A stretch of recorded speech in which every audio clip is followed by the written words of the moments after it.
Movie Buff Specialist Phil and John are back with episode number 99 as we continue counting down our favorite 100 movies of all time. We have hit number two, which is funny because I rewatched the first two Austin Power movies this week. So number two is very much in my head.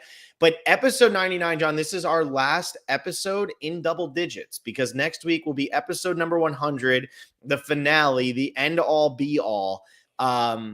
I can't believe we're here. And for those of you who didn't listen to the end of last week's, I'll just say this off the bat. We're going to take about a month and a half break, and then we're going to come back and we're going to do the MCU movies along with, so we'll do one MCU movie, and then the other movie we do each week will be a movie that is either out in theaters or fresh on Netflix or Amazon or something like that. So it's going to be a little bit more up to date, a little bit more modern.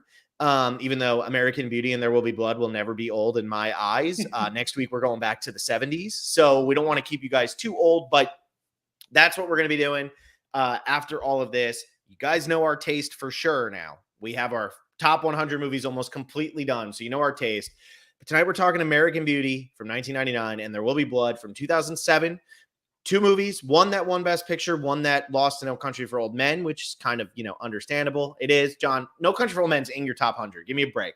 It is, but it's lower than There Will Be Blood. So clearly we know where I stand on it. Okay, so we know where you stand, but we also know it's okay. And two Best Actor winners, which I think those really are the highlights of the movie, is the acting. Everything is great. The direction, the cinematography, we're going to talk about it all. But two really powerful performances about finding fulfillment in America. And boy, are they as opposite as they could be in terms of finding that fulfillment. But anyway, John, how was it? American Beauty, this is your first time watching it. It was my first time watching it. And to be honest, I was a little apprehensive, with everything about Kevin Spacey and all that. I thought it would be awkward watching him, be attracted to. She's 18. She is it doesn't matter to young people. And I was right. It was awkward, but it's more awkward, less awkward because of the Kevin Spacey of it all, more awkward because of the entire situation of it all. Mm-hmm. And I realized I had no idea what American Beauty was really about, because a lot of people talk about this movie as the movie where Kevin Spacey falls in love with a teenager, and it makes it gives it a lot of people talk about this movie with Lolita vibes, and that is not what this movie is. That's not what it is. No, and it's funny because this was the first time I've watched There Will Be Blood in its entirety in probably 10 years. I mean, it's been a really long time. And that one is always the Daniel Day-Lewis movie about oil. There's so much more to that movie than Daniel Day-Lewis and oil. I mean, and the greed and all of that, and Paul Dano's performance, and really the performances across the board. But we'll talk about each one individually. It's just fun to kind of, how would you sum up these movies in a sentence? Like you said, it's Kevin Spacey falls in love with a young girl, and There Will Be Blood is Daniel Day-Lewis goes and finds oil and he's greedy. There's so much more to these movies. Both of these I think are popular. Yeah. What makes the most sense to begin with, John? I'll let you make the decision. I think it's American Beauty, because you're going to make me do Deer Hunter last next week. Yeah. So I think mine gets to go last this time. Okay, that's fair. That's totally fair. Yeah, because the Deer Hunter people have heard of. Stalker, nobody has. So we'll start with American Beauty from 1999. Universally one of the most beloved movies ever when it came out. And this is a fact. Yeah. And it is one of those movies that has, and I'm using air quotes for anybody listening, aged poorly. And I think there's a lot of misconceptions about that. And I want to address these misconceptions before I talk about this movie and why I love it. So American Beauty, when I was working in Los Angeles, you could go around a room and it was going to come up as at least one person in that room's favorite movie. People in LA love this movie. Producers in LA love this movie. Directors love this movie. But what has become the popular thing as we moved away from American Beauty is to very simply call it middle-class white people problems. That's the simple, that's what American Beauty is. And it's such a horrible take on this movie. It's arguably the worst take. And I have a lot of people that I respect and know who say that. And I'm so you don't know how to read deeper. You don't know how to, as the movie's tagline says, look closer for instance. I don't know. Maybe you don't know how to do that. To simply call it that is such a simple summation of what this movie really is all about. Mhm. And this movie, what it's really about is the American problem, the American family problem, the problem with the American dream, this illusion that everything is going to be great and everything is going to be perfect, and you live as a zombie for 20 years and you finally wake up just in time for it to be too late. It's about America's obsession with youth. It's about America's bigotry. It's about America's obsession with perfection, right? Mm-hmm. That's what this movie is all about. And to sum it up so simply is just nonsense. And I just need to address that off the bat because I'm about to praise a movie about a man who was arrested in real life for I don't know actually what happened because I stopped following it, but we know that there were accusations made against him about pretty much being a pedophile. However you want to call that, I don't know. That's what the accusations. And despite that this movie is about him being in love with going through a midlife crisis and falling for an 18-year-old, a high schooler, I have to now sit here and talk about why this is my second favorite movie of all time. And it goes back and forth between this and The Deer Hunter. It's pretty much a coin flip, which mood I'm in because they're two very different movies. This movie, the first time I watched it, I was 14 or 15. It was my freshman year of high school. And I always make the joke, but if I had never watched American Beauty, I'd be making so much money. I'd be making a killing. I was great at math growing up. I really was. Like, great scores on my SAT, which I know people are huge fans of standardized tests. So I'll just tell you my standardized test scores were great. It was in AP classes, was going to be accounting, economics, whatever. But I always liked to write. I watched American Beauty and I said, oh shit, I can do whatever I want. I don't have to go with this bullshit. I don't have to go with the normal family, what's been laid out before me, what I need to be. I'm going to take control of my own damn life. This is a 15-year-old thinking this. But this movie, no matter what point in my life I'm at, before every time I would go and start a job, it's my ritual to watch this movie. If I'm starting a new job. And when you work in film, you start a new job all the time. When I got out to Los Angeles, I got my first internship. I watched this movie the night before. Got my first job, watched this movie the night before. Those were like 4 months apart. That wasn't that long apart. So that was quick. I remember the night before I started working at Warner Brothers, it was after July 4th weekend. And I was really stressed because my supervisor wasn't going to be there. The timing was just terrible. And I was going to be stuck coming into this boss who I knew was going to be tough and all that. And I sat down and I watched American Beauty because I was like, this is why you're here. This is why you're here. And what gets me with this movie is there's such a for everything that's about the American dream and go get it and make your millions and blah, blah, blah. There's such a complacency issue in American culture. There's such a complacency issue. And that complacency issue is masked or hidden behind the more serious issues of people who go and demolish other people's lives or use this or do that to get their millions, right? It's these two conflicting approaches. And American Beauty takes a look at how the complacency of people can be just as bad as that other aspect. Because when you're stuck and you're living and as a human, you don't feel you have purpose, what are you going to do? And so my whole life, I was like, I don't want to end up like Carolyn Burnham. I don't want to end up like Lester Burnham. I don't want to end up like Sergeant Frank, Colonel Frank, whatever his name is. Like, I don't want to be that. And you grow up in these little towns and all that. And this movie just resonated with me right away. It still resonates with me today. And I'm on my diatribe, so I'm going to stop. But I'm going to end with this before I leave. This movie can be summed up not as middle-class white people problems. It can be summed up from a line from Dan Mangan, who is a Canadian, John, a Canadian artist. Paint your pickets white and beat your wife. Just don't forget to shut the blinds. If you can keep your neighbor in the dark, then surely God can turn his eye. Boom. That is what this movie's about. You have the white picket fence. You have all that stuff. But close the blinds so nobody outside can see what you're actually doing inside that perfect white fence, red door house.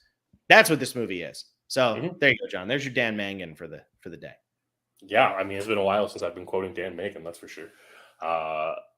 But American Beauty, you summed up so much about this movie already. And it's this idea that it looks at the American dream and the American ideal, like this stereotypical American life that's been pitched to us nonstop. And like I say us, I'm obviously Canadian, but it's impossible to deny the impact that like American culture has on Canadian lives, just being so close to the country and everything. There are subtle differences. There are some distinct differences, but a lot of it, like this, the ideology behind like, the nuclear family and things like that, it's permeated into Canada, and it is part of our culture here too. And what American Beauty does is it takes everything you see, everything you're supposed to like, right? You're supposed to be successful. You're supposed to have, the trophy wife. You're supposed to have 1.8 kids or whatever it is. Yeah. And you're just supposed to be happy with your big house and everything. And what we see, like this entire movie is just about the fact that striving for that ideal, as it's been preached by media throughout decades, makes you miserable. And as we see Lester and everyone else, because this is as much as Kevin Spacey and Lester Burnham gets like the main focus, this is an ensemble film. Oh yeah, which I would have it does not get that credit. Yeah, would never have assumed going into this movie. And as we see all these different families, you'll notice like there's like no siblings in this movie at all. Everyone's got like 1.8 kids, right? And it's just everyone's so damn miserable. Doesn't matter who they are, everyone's unhappy until Lester has the realization of how unhappy he is. And that's what this movie is really trying to say is how ideal are these ideals if they don't make us happy? Well, and so we talked about this with Ordinary People, right? Because one of the biggest complaints about Ordinary People, and look, I always like movies are such a reflection of American society or society from wherever they're from, right? Like Amelie is a huge reflection of French society, and like these are just movies. That's what movies are. They're supposed to be a reflection of society. And what always frustrates me is when we get removed from a movie years away, or when a movie comes out and we sum it up, like I said earlier, like this is what this movie is. It's such simple blah, blah, blah. Even like you watched Moonlight this week. To call that movie poor Black people problems, that's insulting. It's ridiculous. Like that's not what that movie is. And we talked about it with Ordinary People because one of the big complaints with Ordinary People, now that we're 43 years removed from it, is that how could, poor family, like they have all the money in the world. Oh, poor them. Their son died. Like it doesn't matter how much money you have. Money can't fill a hole of a person. And I think with American Beauty, that's the beauty of this movie. And it's so funny when you see this stuff of like, how could you be unhappy? You have a 2-story house. You have this, you have that, you have a family. Everybody's healthy. Why are you not content? Oh, boo hoo. I don't want to watch that. That's boring. To me, that's fascinating. Because with the American dream that we've been preached since the 20s or 30s or whatever the hell it was, it has always been, if you keep working hard and you keep doing the right things, you're going to have everything you could want. But the one thing, the fallacy of the American dream is that once you get all that, you're still not happy because now you're in debt up to your eyeballs and you pay this and you pay. I mean, I live in a house now. So like, what the hell do I know? I went totally against everything that my younger self did. But the thing is, like, we just had windows installed. That's expensive. Yeah. Like buying a house is expensive. Like, so you work, you do all this stuff. And American Beauty manages to capture all of that. And you can sit there and say, he didn't have any right to be miserable. He has every right to be. And what's most disturbing about this movie is how miserable him and Carolyn really are. That's the most disturbing part about this movie because they should be so happy. There is no reason they should be this miserable. But the problem with the American dream, and we'll talk about it a lot when we talk about There Will Be Blood, is there's no end to it. You know what's better than $1 million? $2 million. You know what's better than $2 million? $10 million. You know what's better than that? $1 billion. There is no end to it. And that's why we see celebrities all the time. They're getting, what do you call it? They get married, divorced, marry somebody way younger, or whatever it is. Who's the next model? Who's this? Who's that? American Beauty captures America better than any other movie in the history of time. I don't care. It captures America. It captures normal America because There Will Be Blood is about a prospector back in the 1930s, 20s, whatever it is. That's a different era. That's something that a lot of people can't necessarily see themselves in. American Beauty is one of those things that is about America. Like, it's just about America, and it's about, this is what you're striving for. Lester Burnham doesn't even know why the hell he wakes up in the morning. Yeah. Yeah, and it's so interesting watching American Beauty in like a post 9/11 lens, which might seem like a weird thing to say, but like this movie comes out right before we see this massive switch in the American dream. Like, it's still there, but it's a little more, more like, okay, we have to do this because it proves we're American. We saw just this massive growth of patriotism after that.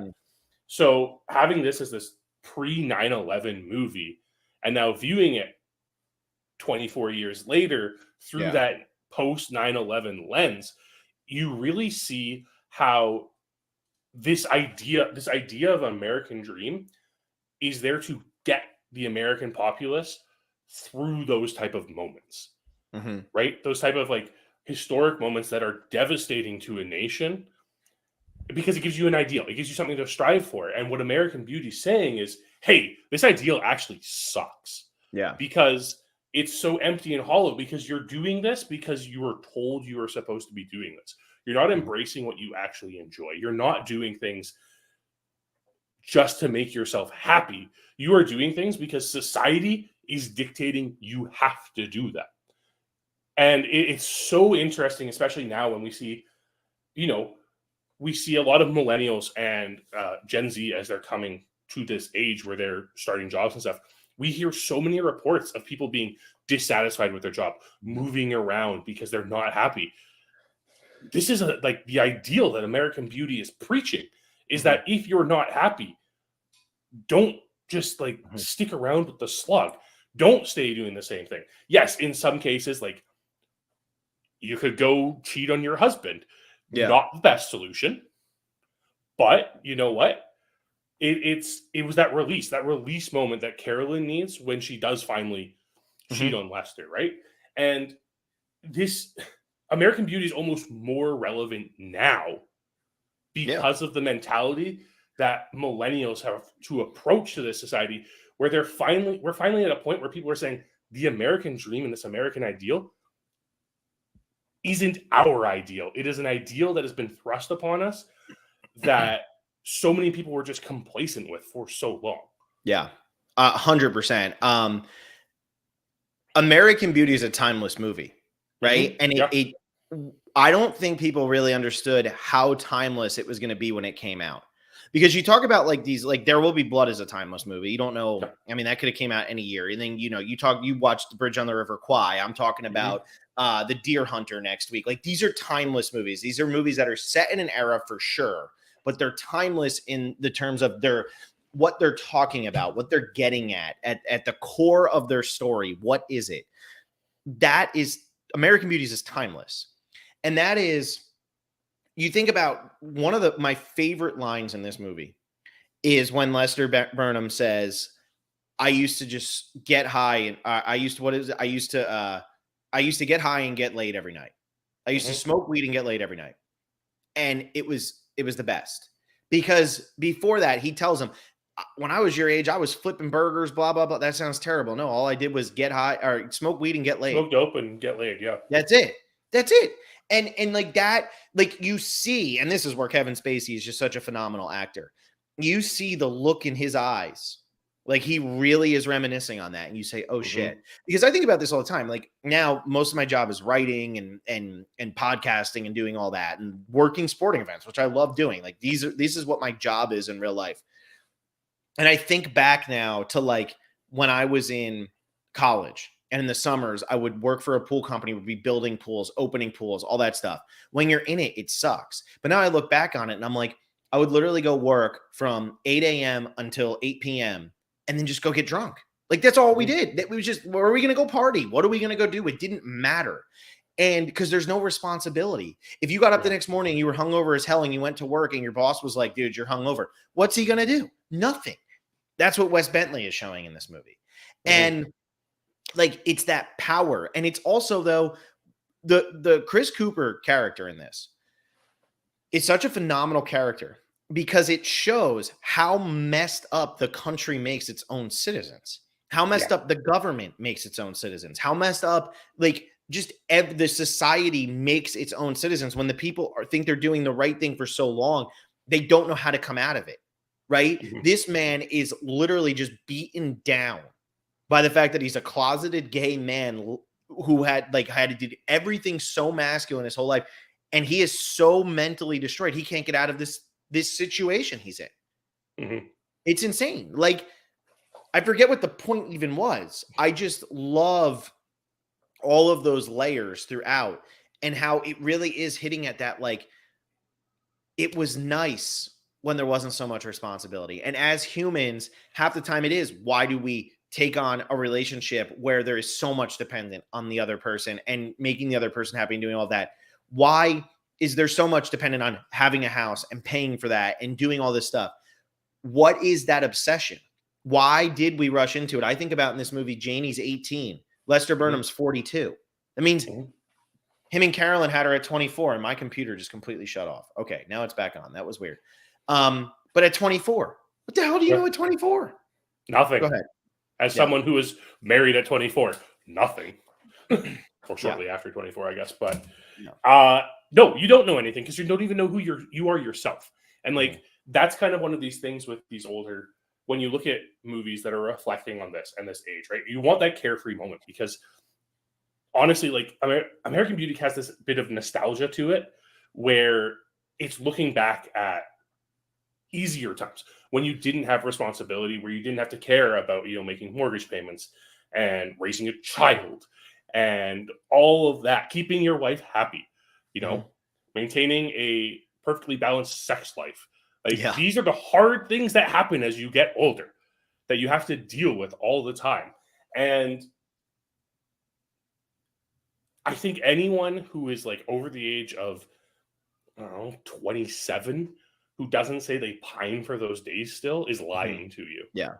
And like, no, I'm not saying, oh, like, high school was the highlight of life or anything like that. I'm saying it's that lack of responsibility, that like Mhm. not having to care about, you know, going to work the next day just to make sure you can get food on the table for yourself Yeah. and however much family you have, right? And that's what American Beauty is really trying to capture. And we see it not just in Lester's character, but we do see it in Carolyn's character, which seems to be going to a more extreme. Obviously, I find Carolyn is the more anecdotal American approach to this situation because I Mhm. don't think this is really, as much as this is a movie about the American dream and the American ideal, this is a movie about humanity. And what is humanity's purpose? What are we supposed to do as human beings on this planet? Like, why are we here? What are we doing? It gets really existential if you start thinking about it. Yeah. And Carolyn is that real embodiment of American, right? Has the affair, and then how else does she release her stress? Goes to the shooting range, Yeah. has a gun, right? It's those little things that really add up, that really show how like Sam Mendes and um who's the Alan writer? Ball. Alan Ball, like exactly what they were trying to show in this film. Mhm. Yeah, and you have this couple where they're going in opposite directions. Carolyn Burnham is trying to get more control while Lester Burnham is trying to lose all control. He doesn't care. Mhm. He's done. He's had enough. He blackmails his boss and says that he's trying to offer him blowjobs or whatever. I mean, it's crazy. And he goes and gets the job at Mr. Smiley's while she's going and Yeah. she needs to have this, it's about her image, right? She says that Mhm. throughout. I need to look like the part because I'm a real estate person and I'll never be this if I don't do that, blah, blah, blah. It's so over the top, right? And in America is so much about image. How do you look? What's the car you drive? What's this? What's that? And no matter how much, I don't care how much social media, the regular media, any of that tries to portray that like being wealthy sucks. That is still the dream they're pushing. Yeah. Okay. That is Yeah. still what people are striving for. That is still why people are waking up in the morning. Even if you start off by fighting for a specific cause, at the end of the day, your goal is to live so unbelievably comfortably that you don't have to necessarily continue to do all of that stuff. That's what happens. And so, like, Lester just going through all of the midlife crisis and doing all of that while she's going through her own, and she's doing it in such, they're both doing it in such extremes. What do guys, it's all about like, oh, when I was young, I was the hot guy. And, this girl wanted to sleep with me. That's what it's about. When you're the woman, well, I need to be the perfectionist. I need to be the one who's demanding and, whatever the hell it is that Carolyn Burnham so desperately needs. Mm-hmm. They're both pushing for it in such out of control ways. Right. Yeah. And like, it's almost like Carolyn Burnham trying to be like feminist by being like, I'm cheating on my husband. I'm choosing to do this. I'm sleeping up a level so that I can further my career and also stick it to my husband and be so happy. It's very messed up in a lot of ways. Yeah, and I find Carolyn's character so fascinating. Obviously, an incredible performance. Yeah, she should have never lost. She lost to Hilary Swank just because Hilary Swank plays a trans character in Boys Don't Cry. That's the only reason Hilary Swank won. Hilary Swank's okay, but Annette Bening is ridiculous. Yeah, Annette Bening is so fantastic in this. But when you look at this character of Carolyn and how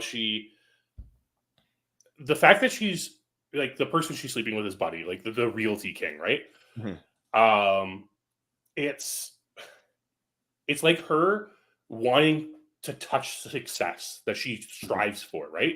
And it's like, this isn't a necessary like straight physical attraction. This is just an admiration that's so deep set in her because she wants to succeed. She wants to be closer to that success that she's thriving for, which is why this starts in the first place. Mm-hmm. Like we even see it in the banquet scene, right? Where she's talking and just wants to sit down and pick his brain. Like she just wants that proximity to him so that she can hopefully be better herself. Yeah. And she knows it's not something she's achieving. And her feelings of failure is why she goes that route.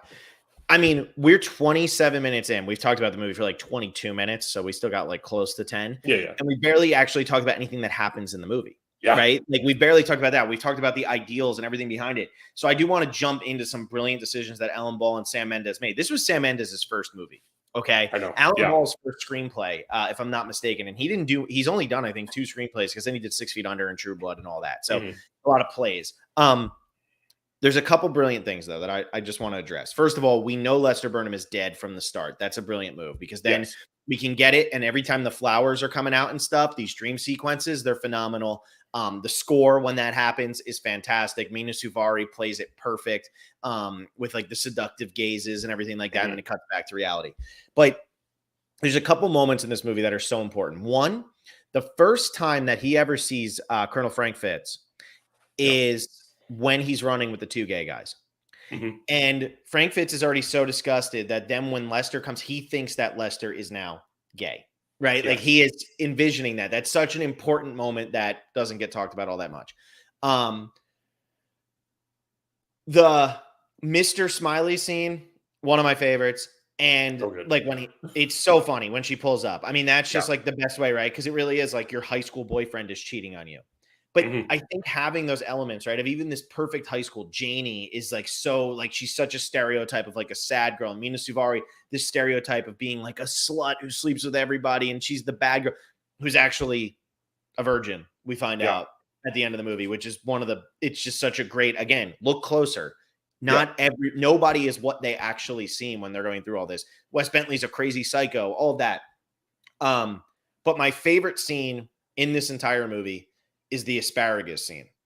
The asparagus scene is my favorite scene in the entire movie.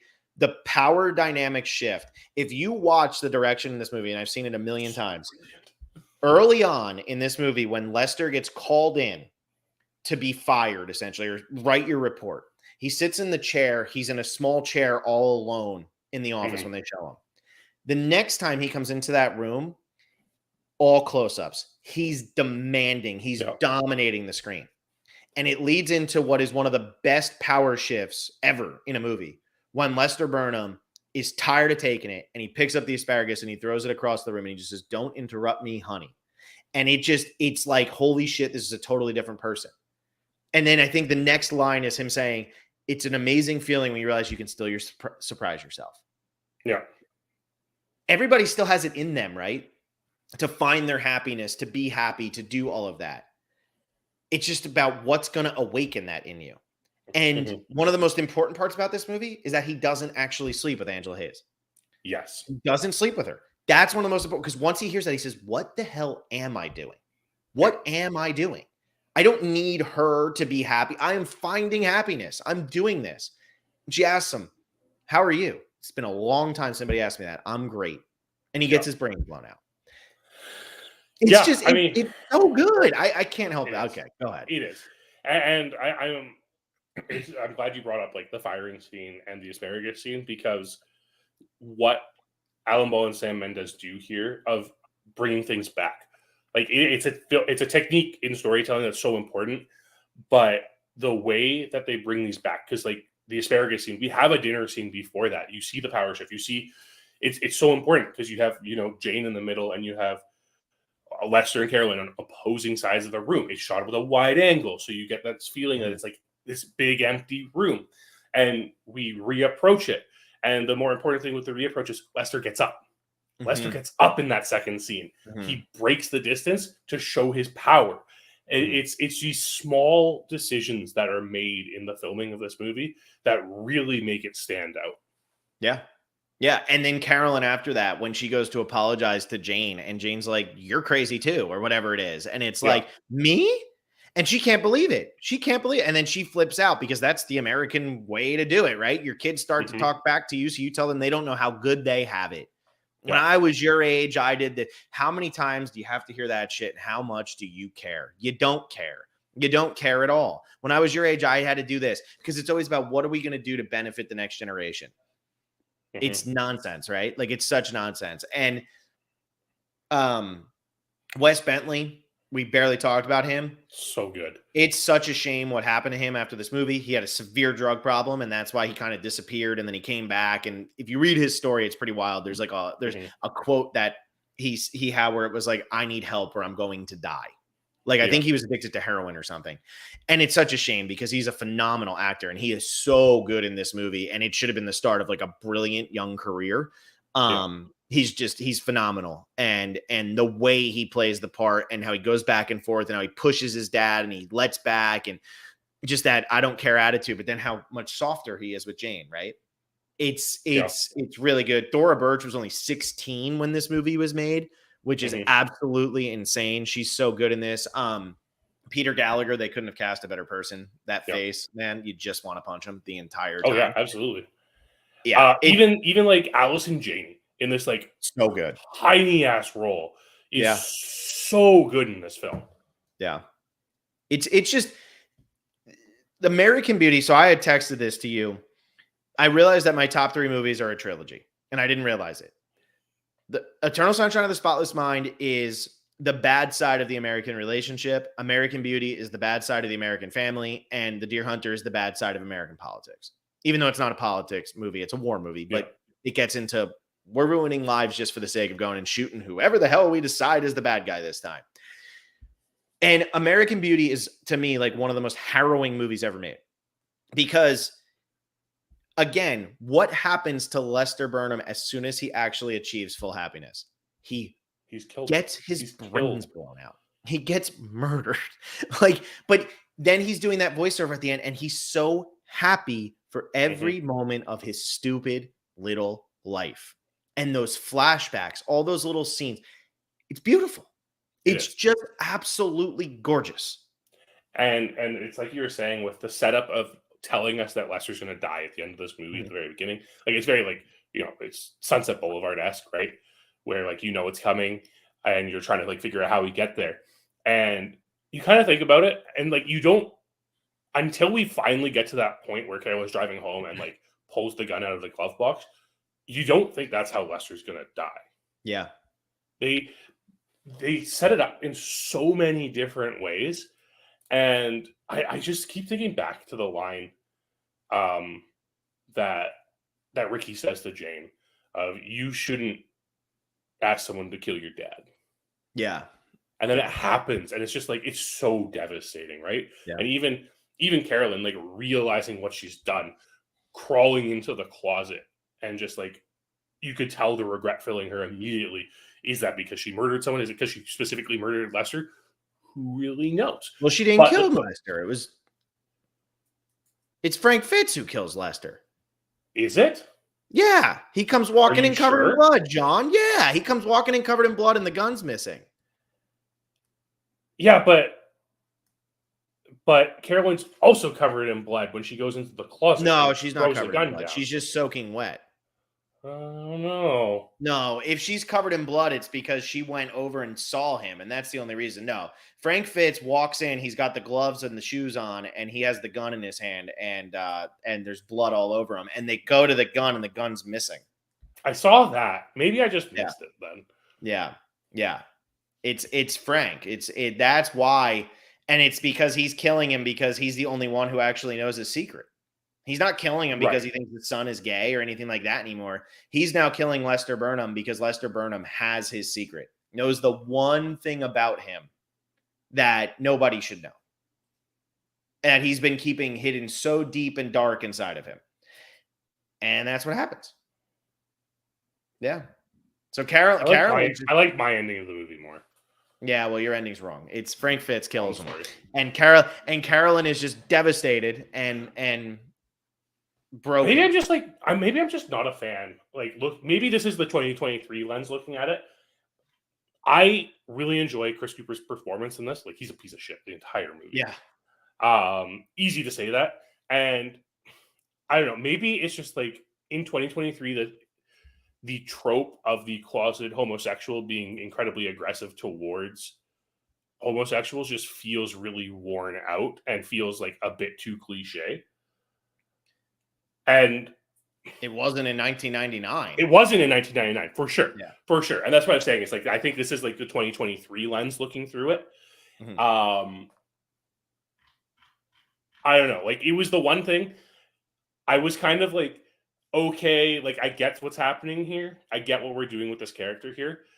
I was really glad after he kissed Lester, he walks out into the rain and it's that gorgeous shot, because it really made up for it. Something that I thought was like, okay, feels like the one unnecessary thing in this film. Well, he's trying to find out if his son is gay, and the reason he's assuming his son is gay is because he hates gay people so much, but he himself is gay, and he hates himself. Yeah, and I get it's the whole American society.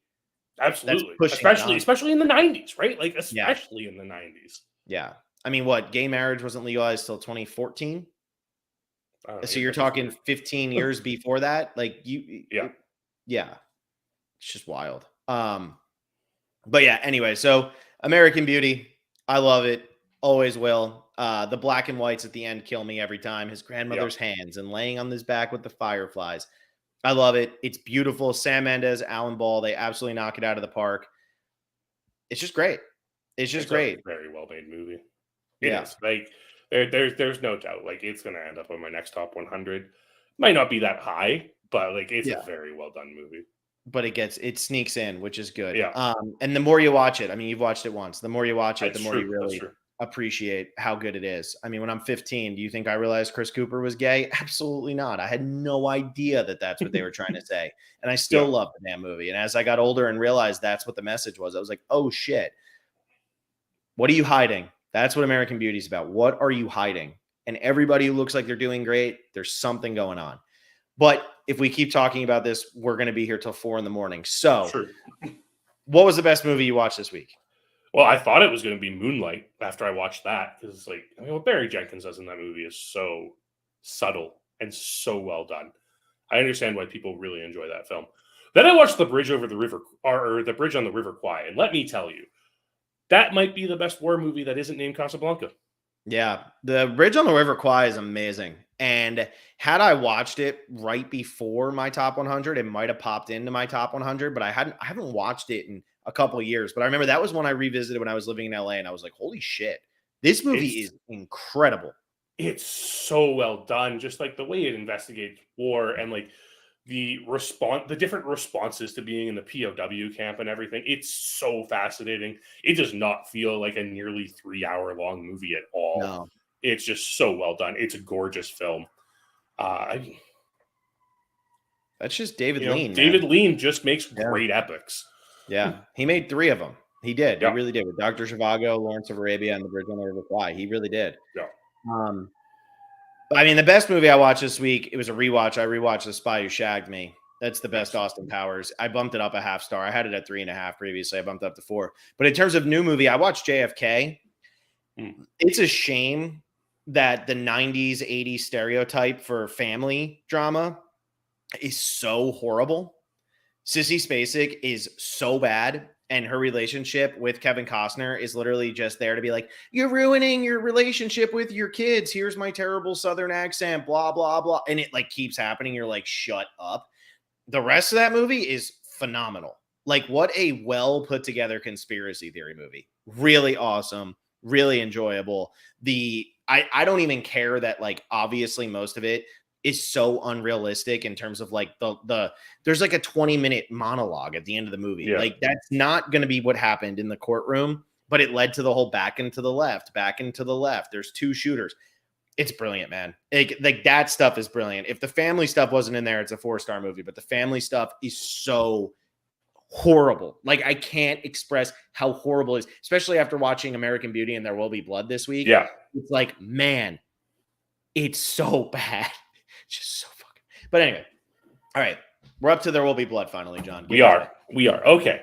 So every time I talk about my favorite movie and stuff, I always think about it for a very long time because I don't want to be that basic guy who discovered film in 2007 when There Will Be Blood came out. Mm-hmm. But I can't deny how much of an impact this movie had on my appreciation for film. I can't deny how much of an impact just on film in general this movie had.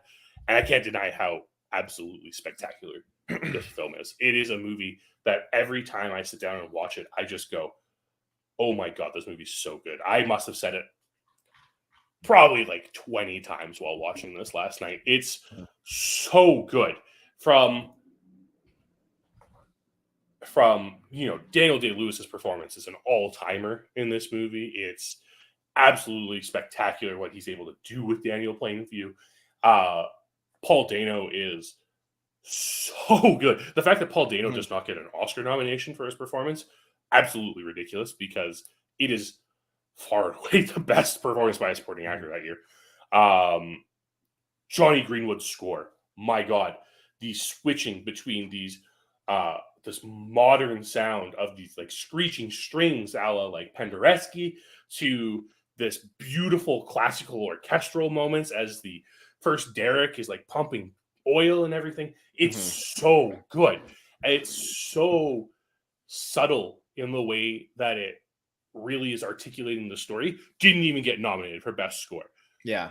I don't know what's going on with the Oscars, but they didn't know what was happening in 2007. And to be fair, 2007 was a very, very phenomenal year for film. Yeah. But there were mistakes made. And to cap it all off, this is a movie that it's hauntingly gorgeous. The way PTA shoots it is so good. His use of wide shots, his use of there's so many shots in this movie that just show an appreciation for film. Mm-hmm. It shows this understanding of what film is. It shows an understanding of the history of film, and it applies it all to create this incredible story that when you explain the story of, hey, it's about this oil prospector and like his drive for capitalism, it sounds boring as all else. But when you're sitting down and watching it, you are so engaged the entire time because of the beauty of this entire product. Mm-hmm. Yeah, it's just such a confident movie, which is like a weird way to describe a movie, but it's just so confidently made. Every decision is confident. There's no love story, which is so important. There's barely women in this movie at all, which is very important to what the movie is establishing. See, I don't know what the new Oscar rules are coming up, so I might be speaking about this ignorantly, but I know that they're making it where like to be nominated for Best Picture, you have to have like diversity. You have to hit like diversity requirements. And I don't exactly know what that means, but they're like, I always find that to be a bit strange when you go back and you look at a movie like There Will Be Blood, or you had talked about The Bridge on the River Kwai, or Lawrence of Arabia, where there's literally not a woman in the movie. I just think that that's a weird thing to state when then it's also like this is the best, because There Will Be Blood just set out to make what There Will Be Blood was going to be. Like Paul Thomas Anderson sat down and said, this is what this movie is going to be. I'm not going to throw in nonsense. I'm not going to throw in filler. I'm not going to throw in padding. I'm not going to pretend that he has like a relationship with a woman ever, whatever. You know, we get the, oh, he whores and what, you know, he sleeps with whoever, but we don't see it. We don't waste our time with it because it's not what this movie is about. This movie is about greed. This movie is about never having enough and always wanting more and sacrificing whatever it takes to get there, right? And do whatever it takes. It's just so well done from start to finish. I mean, there's not dialogue, I think, for the first 18 minutes of the movie or something like that. It's just all score and all acting, and yet it establishes everything you need to know. And now he has a child that's not his child. And now he's stuck with this child, but also uses it for his gain because he makes it seem like he's a family man. It's just like, and it's huge because back in this time period, people were way more religious than they are now. Back then, it was such a factor in people's lives, probably because when people are dying at such younger ages, you want to believe that there's more. Like right now, people might not necessarily feel that, but then you wanted to feel that there was more. It's why older people are normally more religious than younger people right now, right? Like it makes you feel like your life has purpose. And so he's able to manipulate that with his child. This is, as much as we were talking about American Beauty being about the American dream, so is There Will Be Blood. These are two sides of the same coin. These movies are really looking at the same thing. And while There Will Be Blood looks at it in a lot more of a capitalist standpoint of this idea of, you know, this drive for expansionism and capitalism kind of ruining the American frontier, it's still ultimately about this idea that you can't ever really be happy if you are pursuing this American dream, because you're going to lose everything. Daniel Plainview loses everything. And yeah, he's just this miserable old sop at the end of the movie. And like, you know, maybe one of the most badass is in all of film at the end of the movie, and like very memorable, obviously, but he's also miserable. This man is just drunk shooting things in his house. He doesn't have the family that he built or that he like cultivated through HW. Gone. Just like, nah, I don't care. As soon as HW says, I'm going to go to Mexico to start drilling, you're my competitor now. Yeah. And it's so brilliant what Paul Thomas Anderson does in this film, because this is unlike any film Paul Thomas Anderson made before it. Yeah. It's unlike any movie anybody made before it. Yeah. Because it's just, this movie shouldn't be as entertaining as it is. It shouldn't be as engrossing as it is. It's that combination of the way that Paul Thomas Anderson makes it so important for us to understand Daniel Plainview in every sense of his being. Because we see him at the beginning of this movie, and he's digging in this mine shaft by himself. Like, we see this drive and dedication of Daniel Plainview immediately. And then, as we progress, like, we see him get there. We see him take on HW as his own kid, because like he feels this need for responsibility. But we also see him drop him at the drop of a hat as soon as he loses his hearing. He's like, no, well, okay, not as soon as he loses his hearing. As soon as he tries to burn down his brother, That's the biggest thing, yeah. And at that point, like, HW's become this liability to him, so we can't keep him around anymore. It's these little facets of Daniel Plainview. It's how he interacts with Eli the entire film. It's how Eli asks to bless the well, and Daniel blesses it himself and uses Eli's exact words on Eli's sister instead. It's these little things that happen, and this Daniel Plainview is just such a scathing character. There is no way you can ever like this character, but you admire him so much because of the drive he shows in this movie. Yeah. That so obviously this ends with like one of the most violent killings in a movie. Like, it is, I mean, it's with a bowling pin, so it just makes it more violent automatically because it's not just like a gun or something, and it's so real. But That's one of the best FUs in movie history. Absolutely. That is one of the best FUs ever put on film, when he brings up his sister and uses the exact same words, but doesn't let it lets him know, like, you don't really matter. I'm not going to let you. I am the provider. I'm the big man around here. You're not. You're beneath me. That's what this whole thing's about. You are beneath me. And yeah, like, that's such a great FU. And Paul Dano plays it so well, where he just stands there and he does what he's supposed to. And what I love about this movie is Paul Dano's not just a preacher, right? I will cast out the spirit. I'll cast you out. And he's running and it's all over the top and everybody buys into it. And Daniel Plainview just sits there and rolls his eyes, but he never blatantly calls him out, right? It's kind of like a respect thing too, where it's, if you can have this power, if you have the ability to sell this, as long as it doesn't ruin what I'm doing, go ahead and do it. I won't call you on it, even though I know it's bullshit, but I'm also never going to let you gain an upper hand on me. Yeah, it's so brilliant the way it's focused. I love the fact it's so important that Paul Dano plays two characters in this movie. That we have the twins, right? We have Paul and we have Eli, and how drastically different they are. And Paul is only in that one scene in this entire movie. He's mentioned like twice after that. But the fact that you have Paul there showing, where the Sunday Ranch is and everything, and essentially selling out his family. Like, I know they're worth more, but I don't care. Give me this finder's fee. We're good. I think later it's references like $10,000 that he gets, and it's so good because it shows that idea, this entrepreneurial spirit, right?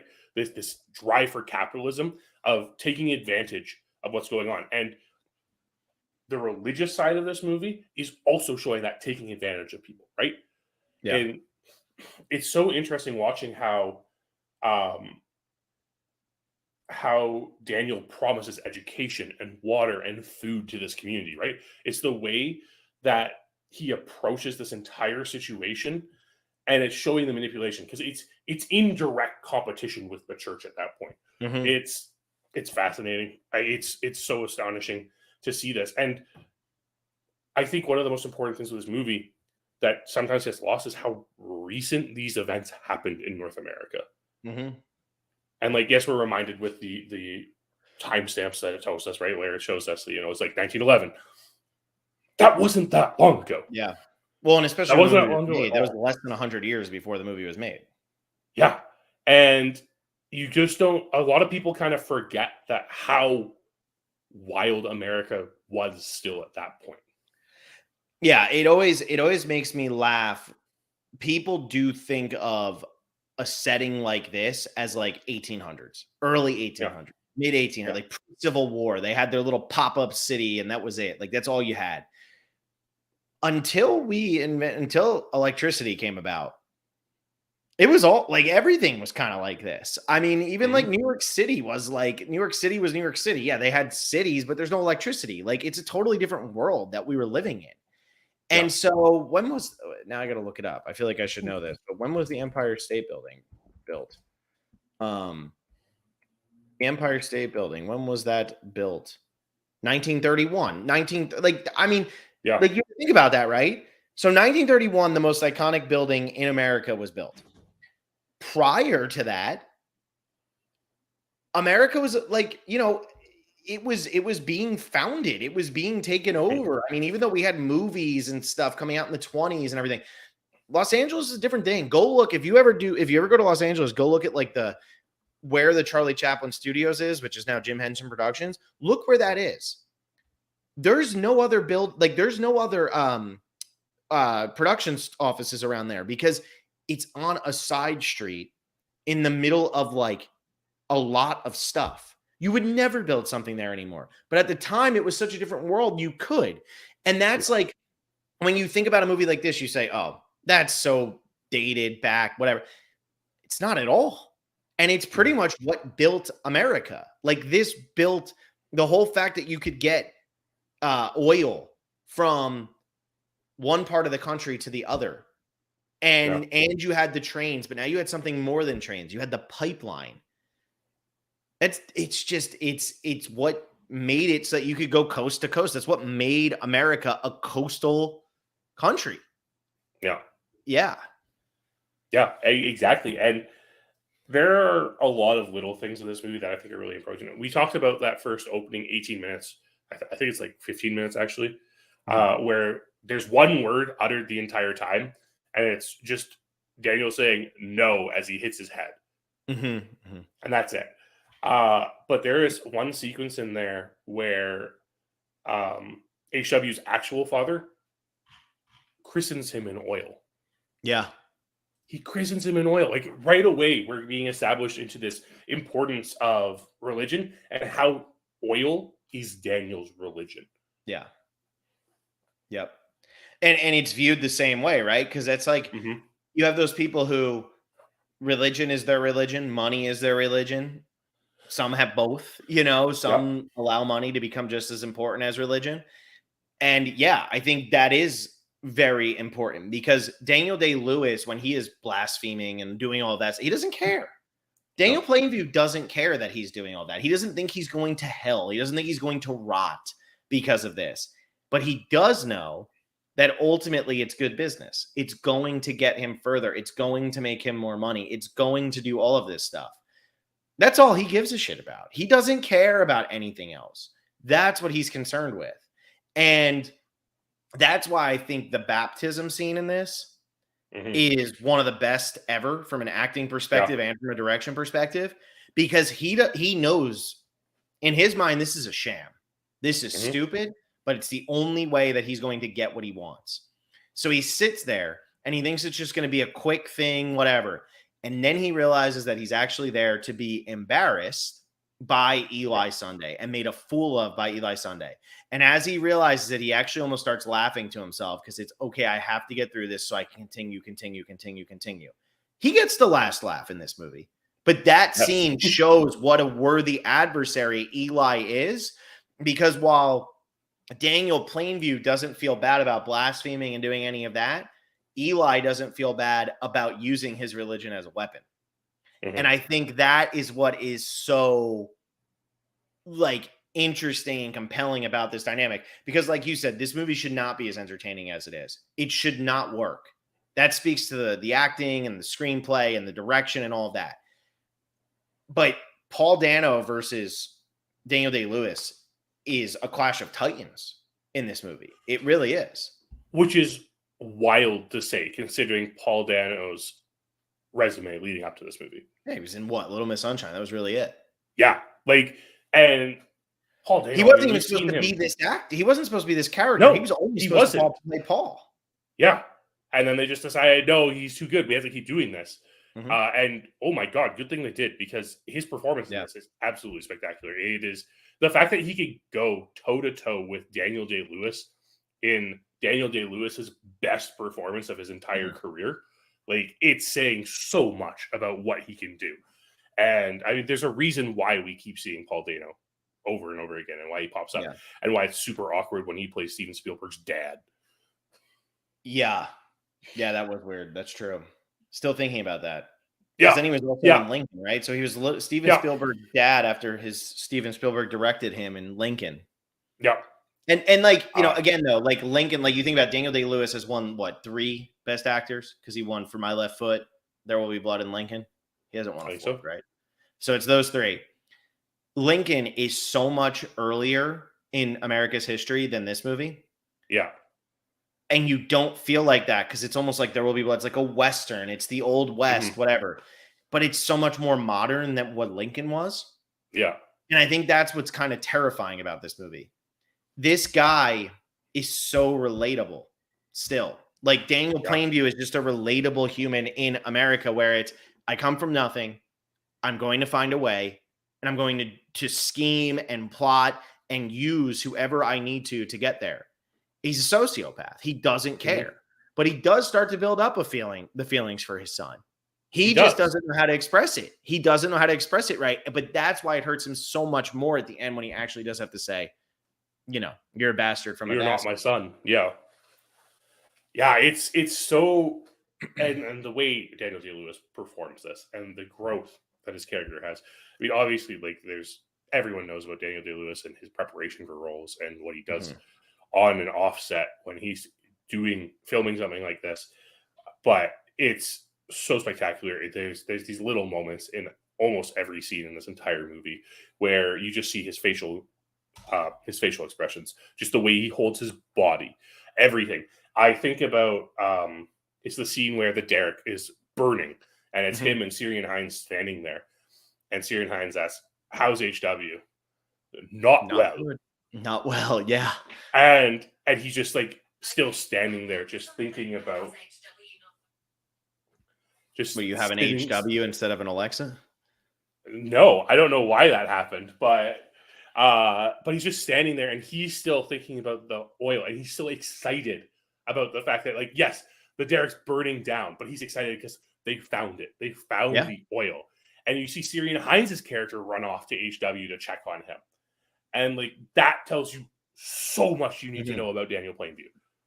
Daniel Plainview's staring at millions of dollars. That's Yeah. what's important to him. That is what is the most important thing to him, is that millions of dollars that is shooting up from the sky. We found the oil, because he even says like it's all burned down. He goes, I don't know what you're so upset about. That it's here. We struck it. Yeah. Like it's there. And like those are the powerful, like the images in this movie and all, like Mhm. that's what's like so stunning is when you're watching that thing burn in the middle of the night and they have to wait to get the dynamite there so they can blow it up and stop it and like all of that, and it goes overnight into the morning, like, Yeah. but that's what they needed. They needed oil to be able to do, to heat and pretty much change the culture, to change America. Mhm. And that's what they got. And he's watching it go up in flames. And his son, air quotes, just went deaf. Yeah. And his whole life is going to be changed for the worse. But he's looking at millions. Like what Mhm. is more important to him? Yeah, it's so well done. It's so well performed. I was talking about some of these shots that really appreciate film, and I think one of my new favorite shots in this movie, as they first enter Little Boston. So before they go to the Eli Ranch for the first time, or the Sunday Ranch for the first time, Mhm. there's the shot on the railroad with Mhm. the train approaching and the Mhm. car driving beside it. Yeah. It is such a huge shout out to film in my Mhm. eyes. You're looking at things like this is like shots from like The General. This is shots from Man with a Movie Camera. Like it's so evocative of those type of historical moments in film. And Paul Thomas Anderson trains it on it. You're so used to it. You're waiting for the train to come, and there's just this car that goes by Mhm. on the side of the screen, and Mhm. then he eventually pans over to the car as it passes, and it's so beautiful. It just really goes to show the love for film that PTA has in my eyes. And like what's more of a symbol of power and money in that time period than a car? Right? Literally We nothing. we don't we don't think about that nowadays because everybody has a Yeah, car. I mean, unless you live in a city and choose not to have a car. If you live in America, North America, whatever, you have a car. yeah, And like that, again, it's playing on expectations of like you're almost shocked that you're seeing a car anyway. Like, where's this coming yeah. from? And I think he's might be the only one who we actually see driving a car, or it's always his car, like the entire Mm, movie. Like it's always his car that they're taking around to do everything because he's the rich one. He's this. And yeah, I mean, I think about too, like PTA's love for movies, that monologue. I'm a family man. I'm a businessman. This, that, whatever. This mhm. is my son, HW. The first time, and then they all argue, and we see him walk out and say, "I wouldn't take this ever. I don't need this." Yeah, Like that is such an old school style. Like that is such yeah, like 1930s, 1940s, 1950s filmmaking right there, where it's like the character saying everything that they need to say to the town of people, and then the people, "Arr, arr, arr." But rather than doing it from a wide angle and showing everybody else's reactions, we're just seeing Daniel Day-Lewis's absolutely brilliant performance and his yeah. enunciation the entire time, and it's awesome. And I love how that scene is followed up with him striking a deal for a lease on a property just north of the town Just north. Yep. because it's setting up drainage immediately. Yep. Immediately, the first time we ever actually hear words about oil, it is setting up drainage for this bombastic conclusion in this film. Yep. Because he knows what he's doing. He's just Yeah. so good at what he does. And it was at a time where you really were able to take total advantage of people. These people had no idea what you were doing. They had no clue. You might have been the first person they ever saw, not from your town. Right? And their comprehension of how valuable oil was nothing. Had to have been minuscule, right? Like, oil is such a new concept, especially when we're talking about only one person having a vehicle in this town. Like, that's how new of a concept oil is. Yeah.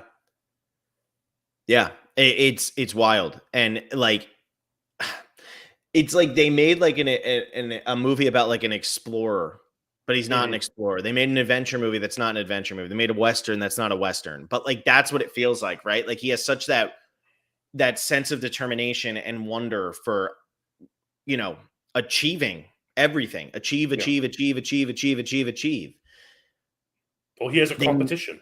It's a competition. Exactly. Like, they made that kind of movie out of one man just trying to get as much oil as he possibly could. And calling it There Will Be Blood, and his biggest adversary is the church. Do you know why this is called There Will Be Blood and not Oil, which is the Upton Sinclair novel? No. Because PTA said it's not really an adaptation of that. Like, it's so loosely based off of that, we need to change the name of it. It's a great name. It is. And I did research, and I can't find a distinct reason as to why it is called There Will Be Blood. Although the tagline for it was there will be greed, there will be vengeance. So maybe it just worked.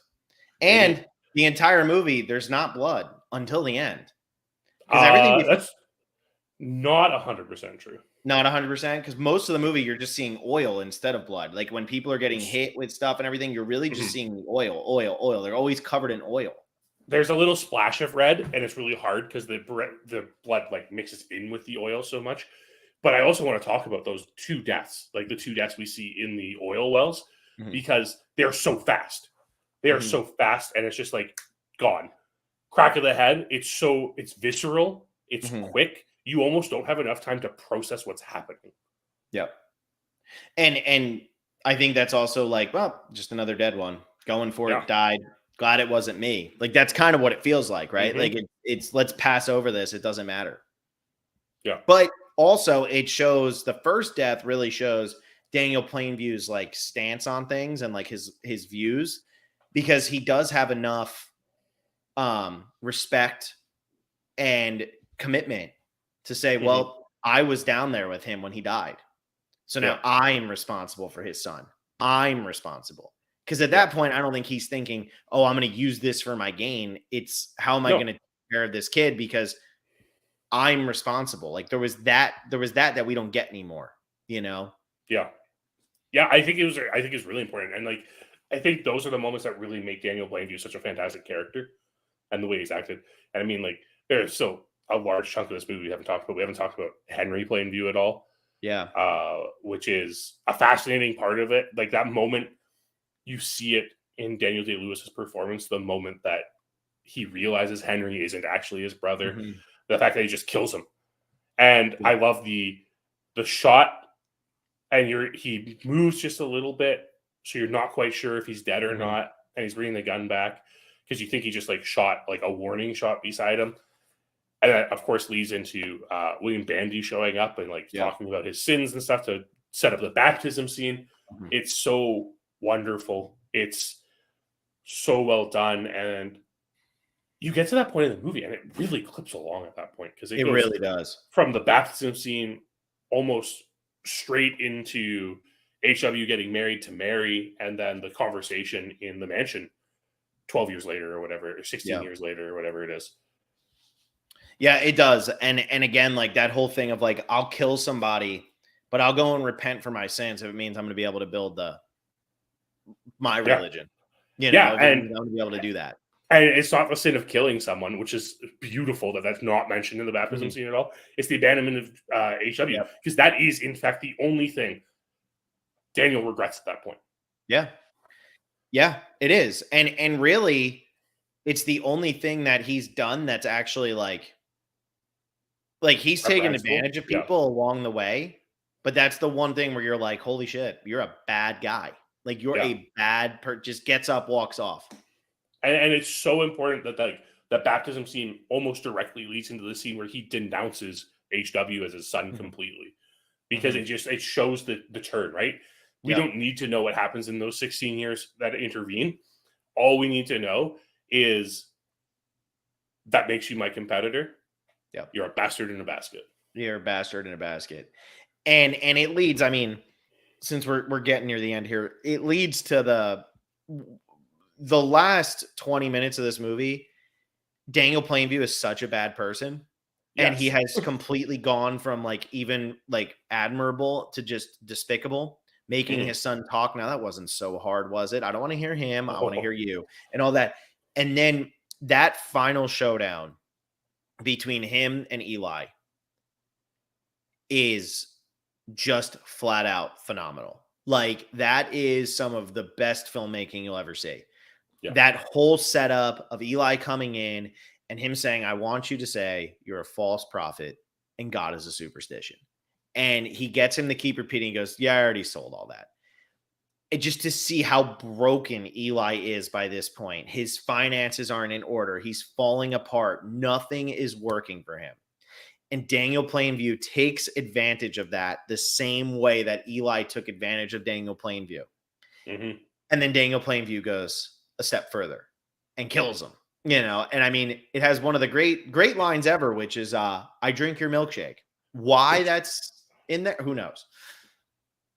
it's a very bad analogy because it doesn't make sense if you think from a physics standpoint, but it's iconic. It's iconic. People quote it all the time. Nobody realizes it's talking about drainage a lot of the time, which Mhm. is silly because he does yell drainage, Eli, right Yeah. beforehand.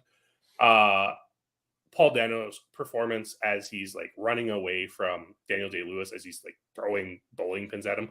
You have to imagine Paul Dano's actually just like scared for his life while he's Yeah. acting out this moment. Yeah. Imagine being Daniel Day-Lewis's wife and having to live with him during this because he's like a method actor who just gets in Yeah. character and doesn't leave character. Like, that's a divorce. Thank you. Bye. Next. But yeah, that scene's amazing. And the things he says to him are so mean. It's all Yes. just like the last 20 minutes of this movie is just so mean spirited. And I think that's why it's so good though, because I'm Yes. not pulling punches anymore.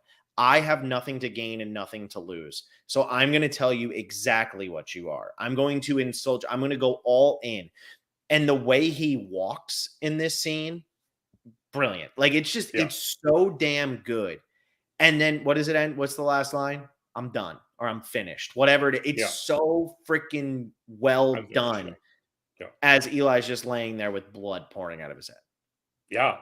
It's the perfect cap to this relationship that started with I just like harken back to the first moment where Eli and Daniel are talking and Eli's trying to raise up the price on the land Mhm. and you can already tell Daniel doesn't like him. Eli grabs his and HW's hands to pray and Daniel pulls away Yep. as the prayer starts. And we see it grow throughout. And then we get the baptism scene where it seems like Eli's finally pulled one over on Daniel. And the fact that like this scene happens 16 years later, Mhm. it just like goes to show how vindictive Daniel is. He's like, I have an Mhm. opportunity. I am going to take it and I am going to embarrass you. And then I'm just going to kill you. And then I'm gonna kill you. I'm gonna make you lose everything you believe in, and then I'm gonna kill you before you can go back from it. Yeah. You know? It's one of the most heinous things someone could ever do. Yeah. And it's beautiful. It's absolutely It's beautiful. so I love beautiful. it. It's so Yeah. damn beautiful.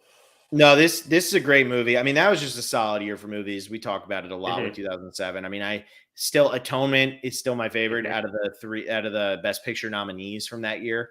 I really just love Atonement, but like There Will Be Blood, No Country for Old Men, Atonement, all coming out in the same year. Like that's just, you know, you have three great movies that are very different from each other, Yeah. Even though two of them were filmed in the exact same location. which is so funny. I know. One of them had to halt production because one decided to burn down an oil derrick. Oh my God, that's so funny. Yeah. That's Yeah. so funny. And they had No to Country fight for it Old Men out. had to halt production because there was too much smoke coming from the set of There Will Be Blood. Yeah, and you have to assume there will be blood probably lost because PTA wasn't as loved as the Coens at this point, right? Like the Coens, I would imagine so. I think because the I Coens think the lost for Coens. Fargo and hadn't won. Yeah, I think that's that moment where the Coens win for that. Even if you look at it, I don't see how PTA doesn't get it. PTA still hasn't gotten it. Yeah, I know. Like PTA still hasn't won, I don't know if and PTA ever will. I don't know if he will either. I guess his best chance after this is probably, I mean, The Master, which we just talked about, or Phantom Thread. I think is like the most like Oscar-y movie he's made since then. Yeah. And neither of them won. He just can't seem to do it. So we'll have to see. I mean, people weren't as high on Licorice Pizza as they were on his other films, or we are. But we'll see what he comes up with next because he's proven himself to be just a very versatile director. Yeah, which is not something that you would have thought. I mean, because prior to this, a lot of his movies had been ensemble pieces, and then this totally is not an ensemble piece. Like you were saying with American Beauty, it's so unexpectedly a ensemble piece. This is not. No. Anything else you want to say about There Will Be Blood? I could talk for hours. We already talked about, we said it with American Beauty. Like if we let us talk, we will continue talking about this movie forever. Mm-hmm. Well, then let's get the hell out. So next week, we're going to be back on Thursday night because I'm going to be up in New York. And John's also going to be in New York on Wednesday for the Survivor finale. So we'll be back on Thursday night, which is the 25th of May, for our last episode in this series. Episode number 100, our number one movies of all time. We'll be talking about Stalker from 1979 and The Deer Hunter from 1978. 2 over 3 hour long movies. So sit back and enjoy yourselves. We are saving it for you. But thank you all for listening. Hope you're enjoying this. 1 week to go, then a little break. Then we're going into the MCU, which I'm sure will be just as wonderful as these top 100 movies. Anyway, see everybody later.